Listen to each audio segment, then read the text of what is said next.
कही देउथाए परकु बुद्धि न दिशई घर संपूर्ण रूपे कोटेशन टा भारतीय जनता पार्टी प्रযোज्य अटे।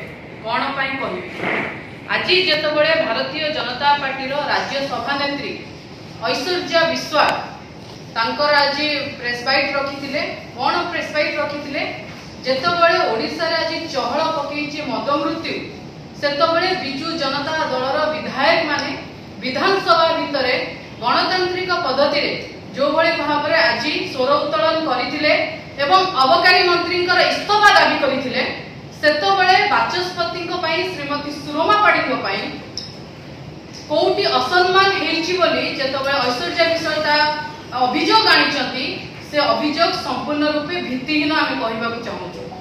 कारण जेतबेले भारतीय जनता पार्टी महिला सम्मान प्रति स्वर उत्तोलन करे मते लागे सेटा होची संपूर्ण रूपे शैतान रो वेदपाठ सदृश।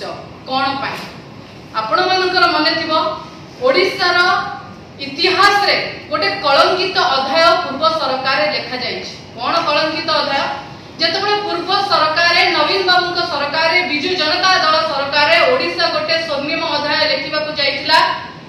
ओडिशार प्रथम महिला बाचस्पति श्रीमती प्रमीला मल्लिक जेतबेले आसन रे बसिथिले गृह चालू थाए एही भारतीय जनता पार्टी विधायक माने गृह भितरे तत्कालीन बाचस्पति प्रमीला मल्लिक को ऊपर डाली फिंगिकी बाचस्पति को असम्मान करथिले। सेतबेले को भारतीय जनता पार्टी महिला प्रति सम्मान को भूली जाइतिला कि जेतबेले भारतीय जनता पार्टी महिला को सम्मान रो कथा कहूची सेतबेले आमे महिला को सम्मान रो कथा कहि तांदे जेतबेले 33% रो बिल पास कले जति आसन 33% एथरो निर्वाचन टिकट देई थांते।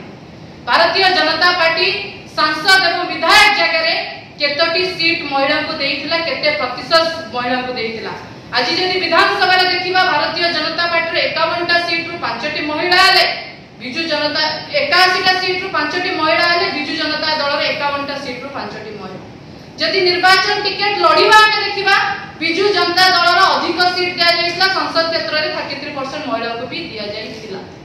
किंतु भारतीय जनता पार्टी महिला को कथा जेतबेले कहूची जेतबेले कौनसी तो अध्याय सब गणतंत्र रो तंटी चिपी नुआ इतिहास सृष्टि करूची भारतीय जनता पार्टी। आमे किछि दिन तळे देखिले कोन ममता महंत जेतबेले बिजु जनता दल छाड़ी भारतीय जनता पार्टी जॉइन कले व्यक्तिगत मंतव्य ठीक अछि। जेतबेले राज्यसभा रा प्रार्थी भाव में भारतीय जनता पार्टी ममता महंत को डिक्लेयर कला सर्वसम्मति क्रमे निज दलीय प्रार्थी भाव में जेतबेले से नॉमिनेशन फाइल करिवा को गले ममता महंत नॉमिनेशन फाइल करिसंती तार किछि क्षण परे भारतीय जनता पार्टी रो भुवनेश्वर मध्य निर्वाचन मंडली रो एई थरर विधायक प्रार्थी जे थिले जगन्नाथ प्रधान से भी नॉमिनेशन फाइल करे। मु कोनसे इतिहास रे देखिनी गोटिए दलर दुईटी प्रार्थी गोटिए जगह रे गोटिए टिकट पाई नॉमिनेशन फाइल करिवे। एटा ममता महंत को प्रति सम्मान थिला ना महंत कम्युनिटी प्रति सम्मान थिला ना महिला को प्रति सम्मान थिला ताहा हमें आज भारतीय जनता पार्टी को प्रश्न पचार।